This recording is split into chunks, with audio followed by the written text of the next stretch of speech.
Guns are good. Hey, Arrowhead Edition, welcome.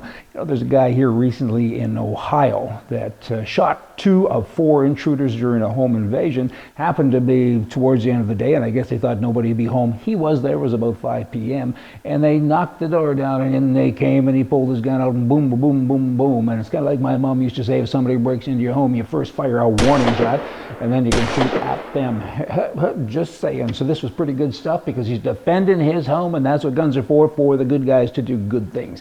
Rob Ford, people like him. His ratings continue to go up, even though the mainstream press continues to bat him. They've always been batting him around because they're left-wing and he's a conservative, and they're always trying to get him out of office and to embarrass him. Now they have some facts to work with, apparently, so it seemed to be working a little bit more or better, and now it isn't. Here's the kind of a popular quote that a lot of people are saying. Rob Ford helps a little guy. He saves us money, us being taxpayers. He seems illiterate, but the real population of the city, we don't mind. We admire him. He's just like us. The liberal downtowners are jealous of his popularity, guts, and success. Interesting comments. And again, there's lots of other comments there as well, and they're positive ones. Hey, I hope he doesn't keep smoking crack, though. I mean, that would be kind of cool if he stopped that. Here's another mayor in another place in the U.S., Sullivan County. It's a municipality of, if I can pronounce it correctly, Monticello. I will go with that. He recently has been arrested by his own police officers for driving while drunk. And the policeman, it's all on video, and he started mouthing off to the guys that work for him, says, you can't do that to me. And in fact, they did, and he's got some issues now. Here's a guy in Nashville, Tennessee. His name is Leon Shepard.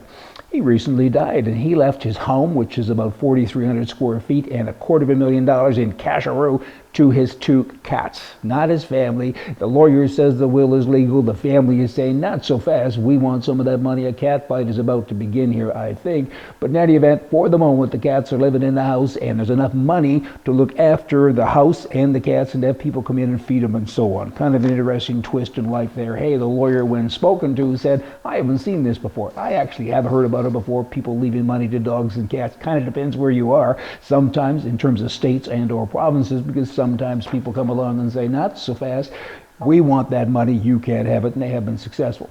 U.S. generals now are wanting to take action with regard to President Obama. Air Force leaders say government continues down a path of destroying America. The forced resignation of President Obama is something that we want. We require it in response to multiple grievances, including the alleged political purge of hundreds and hundreds of senior military officers. 2 U.S. generals are creating a citizens commission to scrutinize Obama and his actions on national security and economic issues.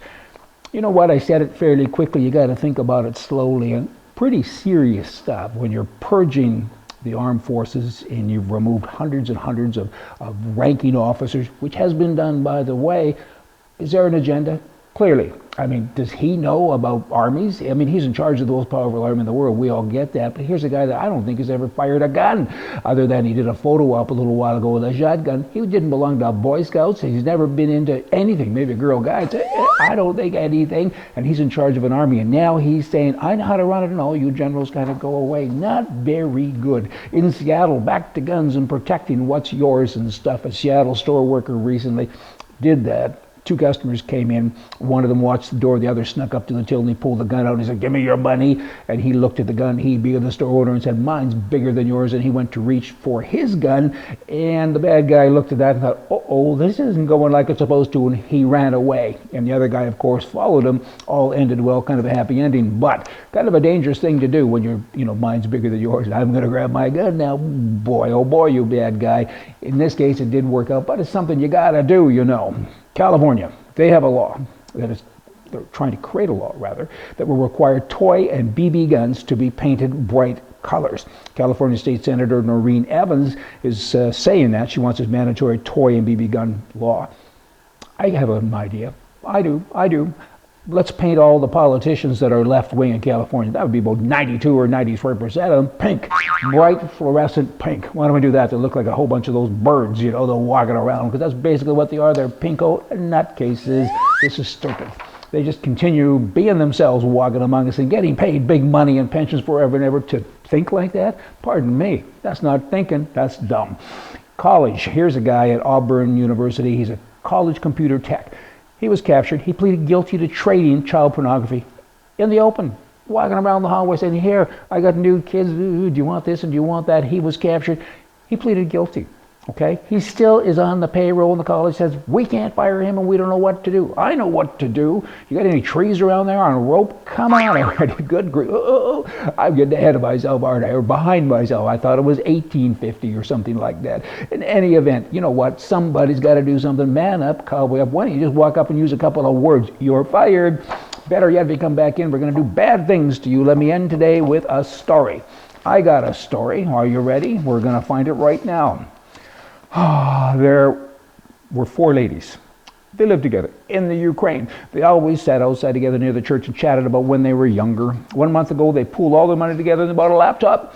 And they have never been to Florida, so they clicked on to St. Augustine, Florida, and there was an article about the Fountain of Youth. So they collected all they had and they bought 4 bottles of water. As soon as they arrived, they drank as directed, and the rest of the story will make you a believer, because here they are today. Ho, ho, ho. This is true, really. Would we lie to you? We have a limited supply of this. This is coming from someone else here. Seriously, you got to hurry before the inventory runs out. Make checks payable to the Liberal Party of Canada. Never will they lie to you. Hey, I'll come back tomorrow. We're going to have more for you from the right. See ya.